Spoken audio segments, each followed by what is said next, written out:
Hai, perkenalkan namaku Muhammad Mahmudi. Aku mahasiswa Teknik Sipil Fakultas Teknik Universitas Diponegoro angkatan 2018. Di awal tahun 2022 ini, aku mengambil mata kuliah KKN atau kuliah kerja nyata sebagai syarat untuk menyelesaikan pendidikan di Universitas Diponegoro. Aku tergabung dalam KKN Tim 1 Universitas Diponegoro, yang mana KKN kali ini mengangkat tema pemberdayaan masyarakat menuju pasca pandemi COVID-19 berbasis tujuan pembangunan berkelanjutan. Sesuai tema yang diangkat pada KKN kali ini, aku melaksanakan KKN di tanah kelahiranku sendiri, yaitu di Desa Pengkol, Kecamatan Karanggede, Kabupaten Boyolali. Inilah sekilas kisahku tentang KKN di Desa Pengkol.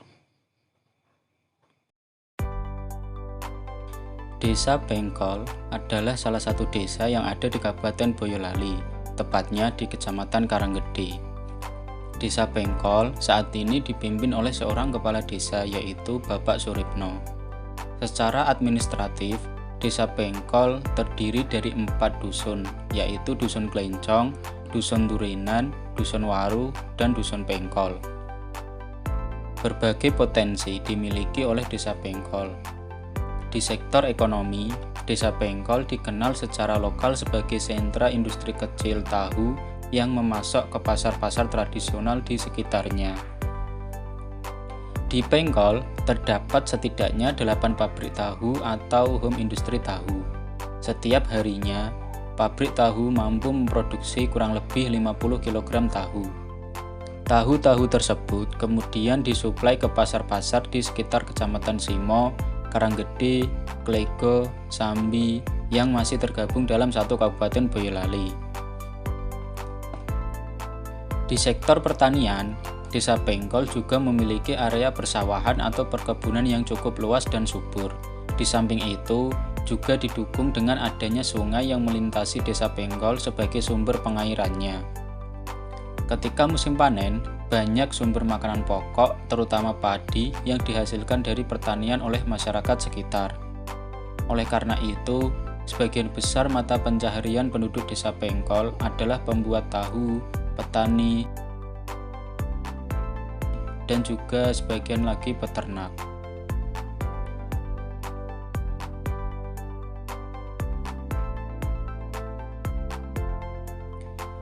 Di sektor pendidikan, Desa Pengkol memiliki setidaknya 3 sekolahan, yaitu SD Negeri 1 Pengkol yang terletak di Dusun Waru, SD Negeri 2 Pengkol di Dusun Pengkol, dan MI Al-Muta'alimin Pengkol di Dusun Waru.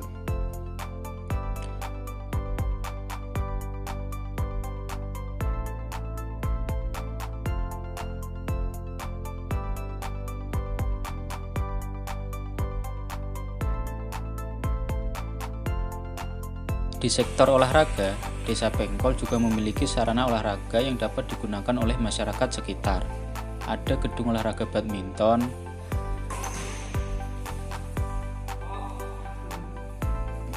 ada lapangan sepak bola, dan juga ada lapangan bola voli.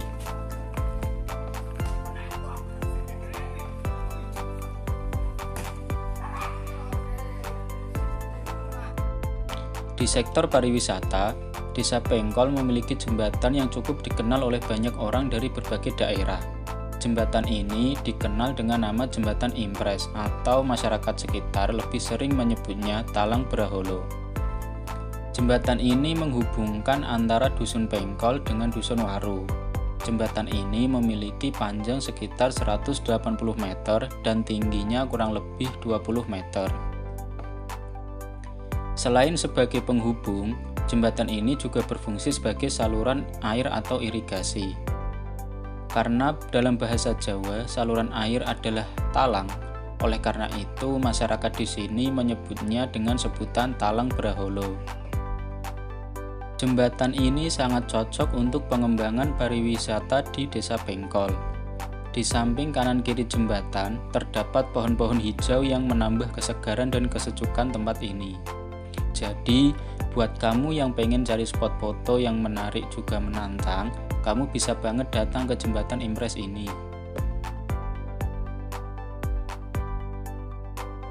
Desa Pengkol dilintasi oleh sungai yang membentang sepanjang wilayah dari Dusun Pengkol hingga Dusun Waru.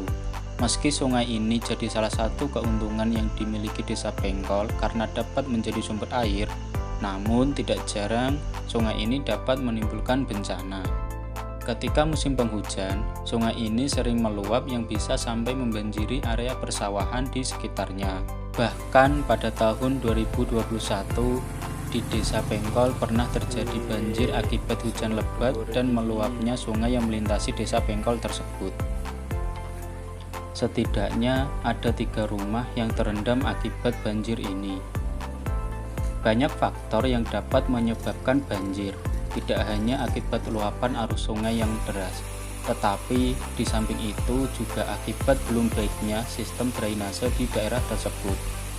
Kesadaran masyarakat akan pentingnya menjaga lingkungan ini masih terbilang sedikit. Oleh karena itu, dalam kegiatan KKN ini menjadi kesempatan untuk turut serta meningkatkan kesadaran masyarakat akan pentingnya menjaga lingkungan.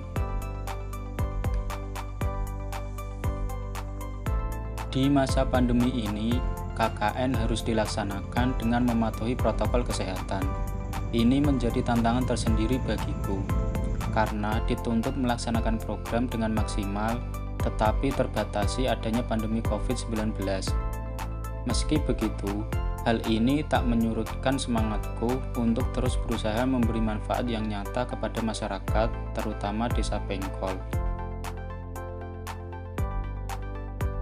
Pada KKN kali ini, aku melaksanakan 4 program individu yang semuanya didasarkan pada permasalahan dan potensi yang ada di Desa Pengkol, serta bidang keilmuan yang aku pelajari, yaitu teknik sipil. Program pertama, aku melaksanakan edukasi dan sosialisasi kepada pekerja proyek atau bangunan tentang penerapan K3 di masa pandemi.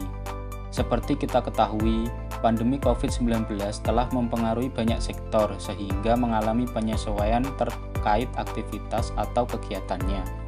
Tidak terkecuali pada sektor konstruksi, penerapan K3 dalam pekerjaan harus mengikuti protokol kesehatan untuk menghindari penyebaran COVID-19.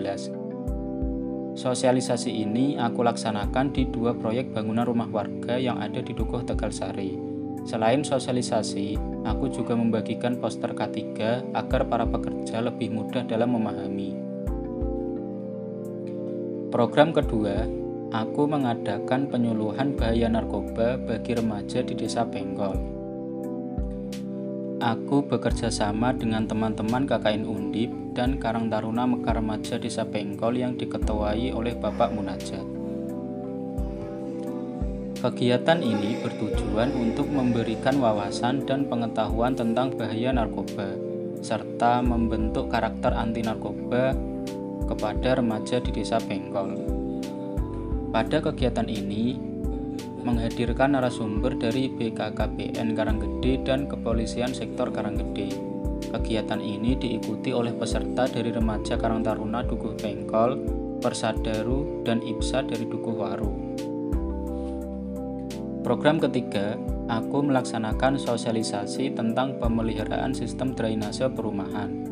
Kegiatan ini bertujuan untuk memberikan pengetahuan mengenai pentingnya pemeliharaan sistem drainase di lingkungan perumahan, agar terhindar dari berbagai dampak yang ditimbulkan akibat tidak terpeliharanya saluran drainase di lingkungan rumah, serta untuk mendorong masyarakat agar selalu memelihara saluran drainase di rumah.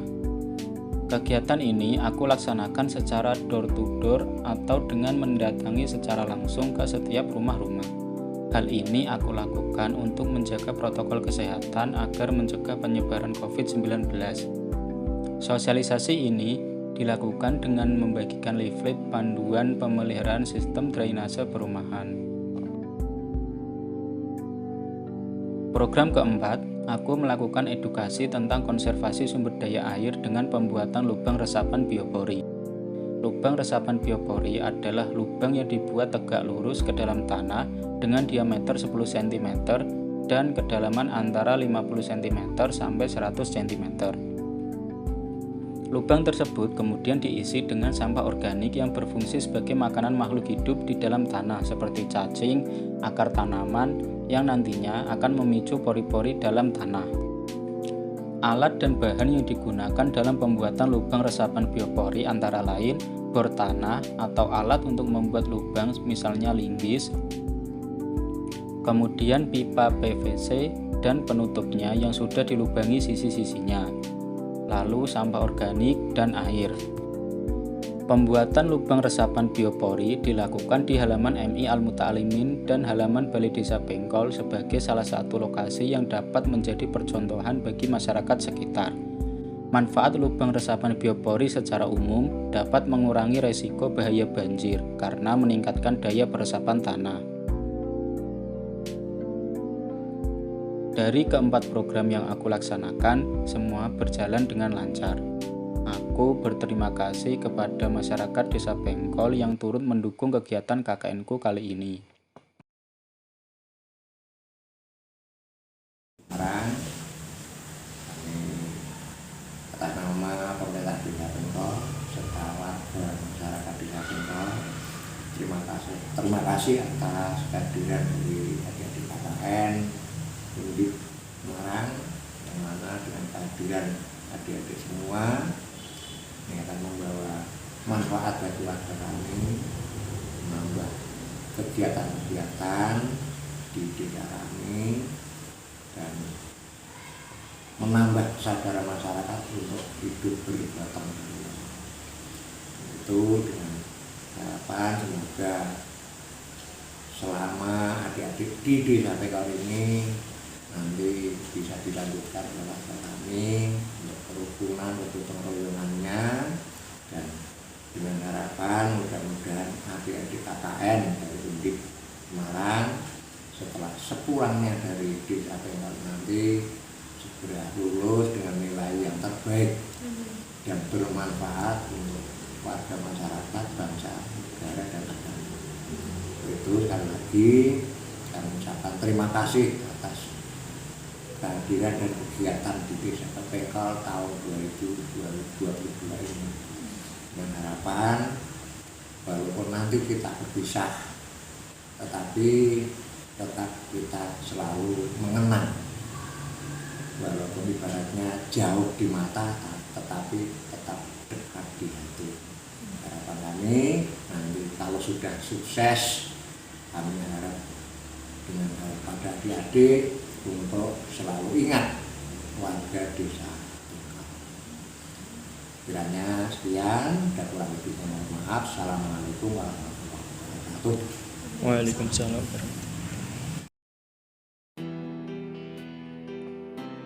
Begitulah sekilas kisahku tentang KKN di Desa Bengkol. Aku berharap semoga sedikit apa yang aku lakukan ini dapat bermanfaat bagi masyarakat Desa Bengkol. Aku turut mengajak masyarakat Desa Bengkol, terutama generasi muda, mari kita bersama-sama turut serta mengembangkan potensi-potensi yang ada di desa kita ini. Terima kasih, salam semangat, hidup mahasiswa, hidup rakyat Indonesia.